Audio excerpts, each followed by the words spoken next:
Utopia is just one of David Byrne's current projects. He also recently launched the online magazine Reasons to be Cheerful that highlights solutions-oriented stories around the globe. David Byrne recently came into the Democracy Now! Studios on his day off from Broadway. I asked him to talk about the name of his recent album and Broadway show, Americans, to the Talking Heads' 1984 concert film Stop Making Sense, which was directed by Jonathan Demme.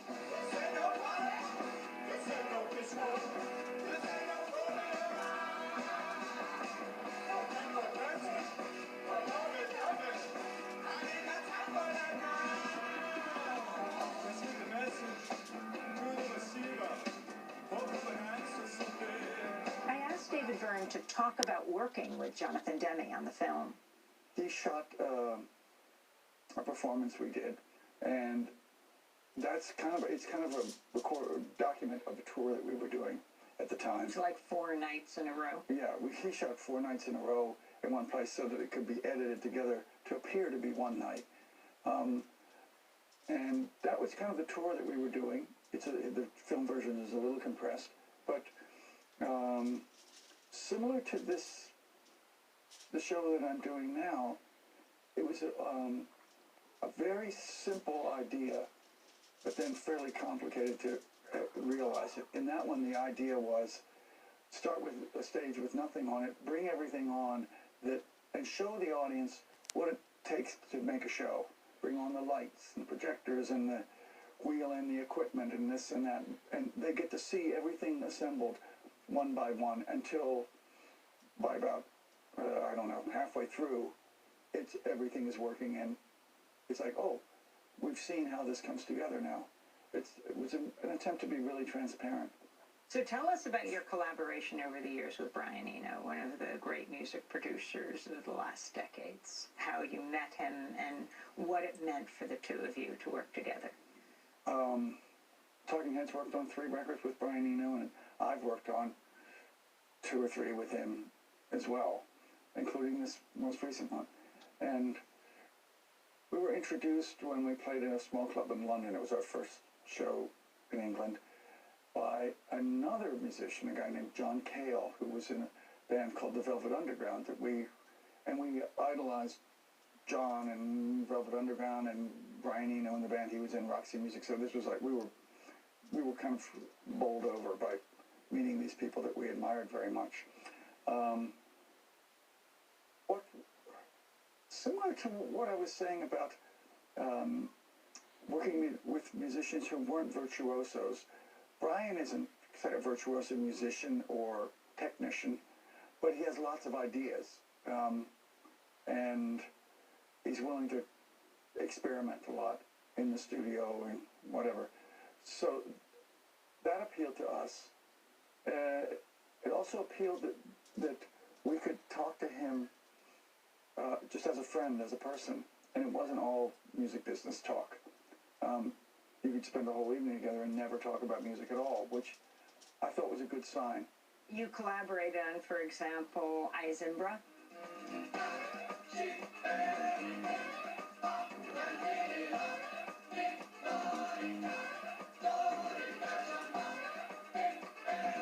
Talk about Eisenbra.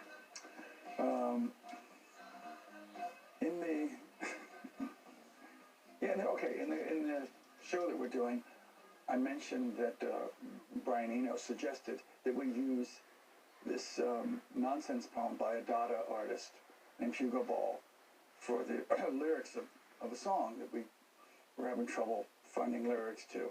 We had the music and a melody, but we couldn't figure out the lyrics. So the kind of world of these Dada in the current show, I describe a little bit what was going on at the time, the context of what these Dada artists were doing. Hugo Ball and another one that I was more familiar with, Kurt Schwitters, they both did these kind of nonsense chants or poems, or, well, Schwitters called his a sonata. Hugo Ball and quite a few of the others became exiles. This was in the 30s. A lot of them they were exiled to Zurich. They ended up in Zurich, and a lot of them hung out at a performance place there.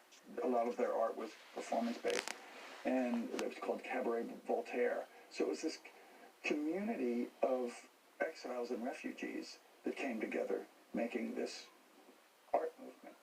Fleeing the Nazis. Yes, fleeing the Nazis. And a lot of them converged there. They felt that their art was, in a way, a response to the kind of craziness that they were seeing in the world. Their art was very kind of absurd and funny, and but they felt like in a way, it was a direct response to what they were seeing around them. So why did you feel it was important to address fascism in the 80s and now again right now? I never say that, but I think the connection is pretty obvious to an audience. I describe the context that that these nonsense poems and their artwork came out of. There had been an economic crash. The Nazis were coming to power, and there was and whole countries were sliding into authoritarian and fascist regimes. And I thought, sometimes I pause and I go, just let that sink in. See if you might see some parallels there. But I never say that. Let the audience make the connection. And then I go on and talk about how these artists responded, what their response was. Prison Initiative. Can you talk about that as one of these solutions? Yes. Okay.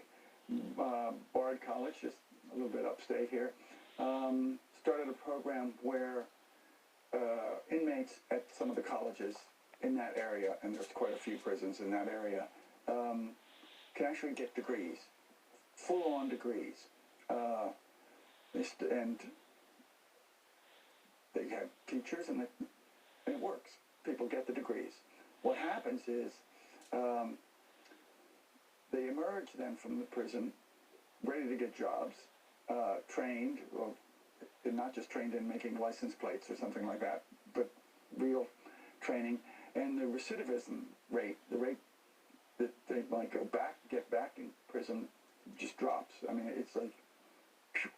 So the recidivism rate in the United States is terrible. I mean, it's like, instead of preparing people to return into society, it's almost like you're creating criminals. You're creating prison, because that ends up being what they know.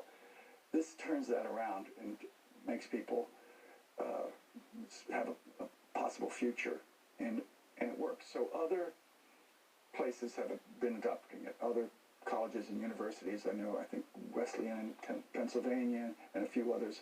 And so kind of step by step, it gets adopted, and seems to be a good alternative to what generally happens in prisons here. So I wanted to ask you about riding your bicycle. I've been reading your books, How Music Works and Bicycle Diaries. You didn't ride it here today, but we often see you somewhere in town riding that bike. When did you start? I seem to remember starting in the late 70s. I lived in Lower East Side and Soho, and there wasn't a lot of taxi service there. Taxis at that time, to me, would have been kind of expensive. And so if I wanted to go hear some music or go see an art gallery opening or visit friends or this or that, I discovered that my old bike that I had as a child worked really well. And I abandoned it sometimes, but then eventually came back and realized, oh, this is a great way to get around. And now New York and a lot of other cities have become a lot more accommodating.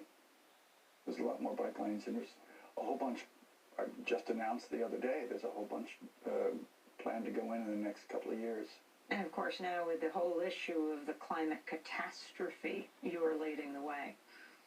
Well, thank you, but I realized that I started doing it because it was practical and it felt good.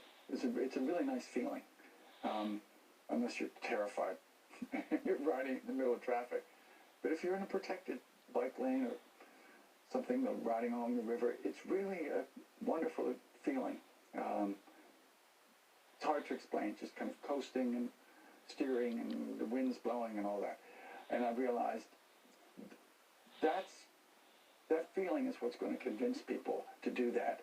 The effect is it lowers the carbon footprint, but you're not going to get people to ride just by saying you have to ride to lower your carbon footprint. It's very hard, I think, to convince people to do things because it's good for them or good for society in general. Which brings me to the 16-year-old Swedish climate activist Greta Thunberg. And I'm not just I mentioned her in the show the other day. You did? It got applause. So she comes to this country, and she won't fly because she is deeply concerned about greenhouse gas emissions. She takes this high-speed, zero-emissions sailboat, comes into New York Harbor. And, of course, we now know her as the young woman who addresses world leaders at the UN Climate Action Summit a few weeks ago. And as they applaud her when she gets up with her long braid, she says, "How dare you?" People are suffering. People are dying. Entire ecosystems are collapsing. We are in the beginning of a mass extinction, and all you can talk about is money and fairy tales of eternal economic growth. How dare you? But I wanted to go to a different aspect of Greta, or it's partly what motivates her. And it also is a link between you and her. In your book, How Music Works, you write about how you felt you suffer from borderline Asperger's. And that's something Greta talks about. She was here sitting in the chair you're sitting in. And she talked about what she called her superpower. Let's watch. When I am really interested in something, I get super focused on that. And I can spend hours upon hours not getting tired of reading about it and still be interested to learn more about it. And that is very common for people on the autism spectrum. And and it just, I think that was one of the reasons why I was one of the few who really reacted to the climate crisis, because I couldn't connect the dots why people were just going on like before and still saying, yes, climate change is very important. I don't get that double moral in a way. The difference between what you know and what you say and what you do, how you act. So that's Greta Thunberg, 16-year-old Swedish climate activist. When we met her in Poland at the last UN Climate Summit, she was 15. Mm-hmm. And her Twitter handle said, 15-year-old climate activist with Asperger's. So you also have talked about that in your life. I think I've largely grown out of it. That often happens, so I read. I was aware, yes, that when I was younger, as Greta says, I was painfully shy, but I would also find an interest, and I would just bury myself in it, which was, as she says, is a kind of nice thing to be able to do sometimes, and not everybody can do that. And I thought, I never felt that I was handicapped.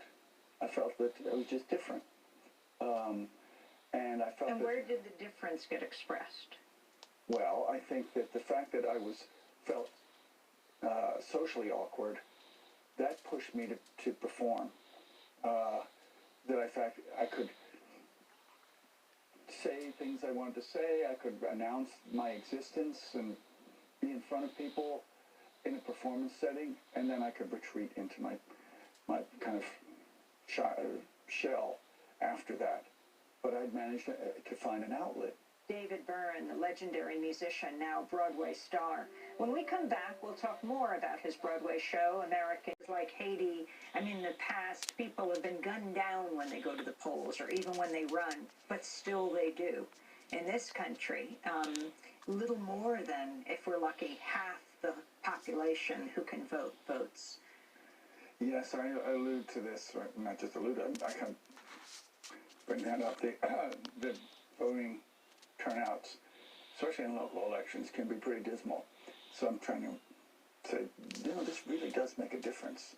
Local representation, local laws can really have a huge effect.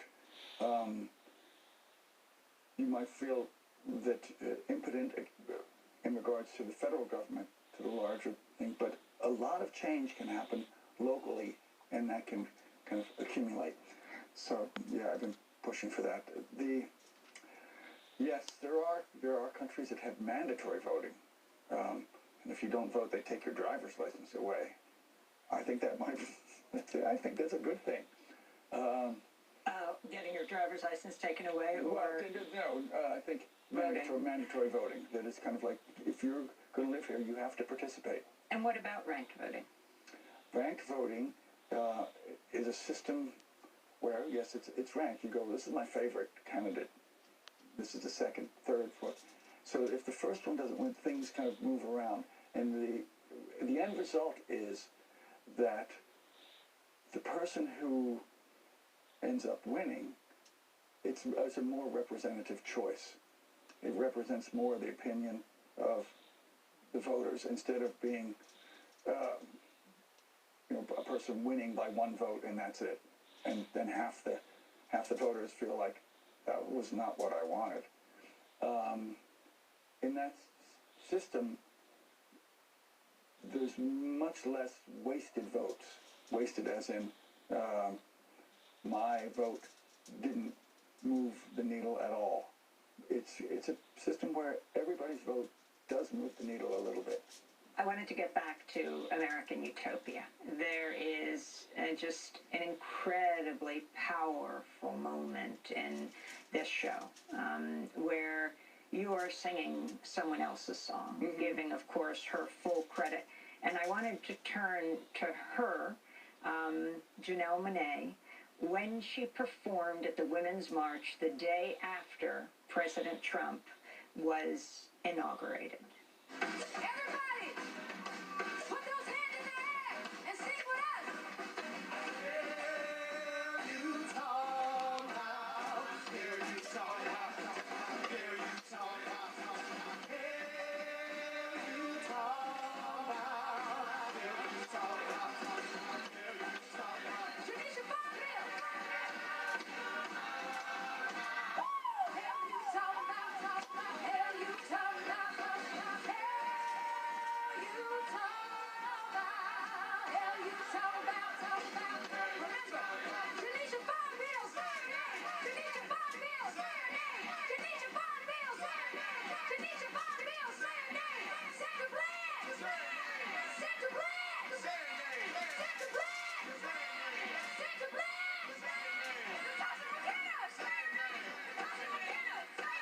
Natasha McKenna, Natasha McKenna, Natasha McKenna, Janelle Monáe singing Hell You Talking About. And what's really significant is where she's singing it the day after President Trump was inaugurated, when he was talking about his inauguration crowd being bigger than President Obama's, and then the next day, this mass of women, hundreds of thousands of women, putting his crowd size to shame. You were there that day, David Byrne. Yes, lots of us showed up, and then of course we were all asking ourselves, what does this mean, and what does this accomplish anything? What does this do? Us all being here, and there were people who were being dismissive and saying, "Oh, this is just people kind of manifesting, and then they'll forget about it tomorrow or whatever." But I think not. I think there's such a strong feeling when that many people assemble. There's this great feeling of camaraderie, people from all different walks of life and being there. That kind of stays with you. You can kind of use that sustenance. You can use that. So talk about using that and what you did, reaching out to Janelle. I heard this song that she did a recording of it, and I found it one of the most moving, I guess, guess you'd say, protest songs that I'd ever heard. I thought what was special about it was it's a requiem. It's just naming these people and asking you to remember these people who have been taken, these people who've been killed. So it doesn't try to explain in a direct way. You can put it together for yourself what's going on. Freddie Gray, say his name. Freddie Gray, won't you say his name? I got a Jones, say his name. I got a Jones. It just says, remember this, and don't forget them. So I thought, given the times we live in, I thought, I often do a song by someone else, and I thought it's time to do a song that has kind of some weight to it, that responds to the times that we live in. So I asked her what she would think of me doing that song. She loved the idea. She got a beautiful letter back that she said, yes, love this. Song's for everybody. So how do you feel when you sing it every night? It is. I have to say, it is rough doing that every night. And it's not just you, of course, it's the whole ensemble. Yeah, the whole group, and it's a part of the show where we put down all our regular instruments. We're all just playing percussion and seeing these names. And yes, it's incredibly moving. And sometimes it's really hard to get through it. My voice cracks, and yeah, it's that kind of song. And of course, you're singing about police brutality, whether it's Tatiana Jefferson or it's Sandra Bland, whether it's Amadou Diallo or it's Sean Bell. And of course, these names are continually being added to. Yes, we keep changing the names and updating the names, and there's names that people will be very familiar with, and others that they won't know as much. I wanted to ask you about a difficult time, David Byrne, after American Utopia, the CD came out. You put a statement out, essentially apologizing for the all-male musical cast who recorded this. Can you talk about how that happened? And one of the things I think that comes out very much in American Utopia is you say, I'm part of the problem. And you very honestly said that after the CD came out. Yeah, I collaborate with all sorts of people, genders, races, etc. Most of the time, but I was caught out. What was interesting was I didn't even realize it, that I had made a record, and it was all men who were contributed to making of the record. And so that's important, that you can, that someone like myself who thinks of himself as being aware and, about all this, it's so deeply embedded in us as people in the culture that, as I say in the show, I said, I myself have to change. It's, I can be as guilty, despite saying I don't want to, I can be as guilty as anyone else of this kind of discrimination. And of course, you have a new CD out, which is the live production of American Utopia, and that has the women and men in this performance. Yes, it does. So, Caetano Veloso, the Brazilian artist who you have collaborated with over time. In fact, you're deeply involved with Brazilian music. What brought you into that world? It's quite by accident. I was working, and then on some of my spare time, I would go to a record store, and I was just very curious. I would see these records, and I had no idea what they were. And so I bought a few, listened to them, and I thought, these are really good. This was in the mid-'80s. And so I went and bought more, and then I bought more, and then I bought more, and then eventually I thought, I love this stuff. What I heard was music that was really beautiful, melodic, and emotionally touching, but that also had, in other ways, was very radical and had things to say. Ooh. What a wonderful thing that it never turns into a formula, that they're valued for this kind of experimentation and the work that they do.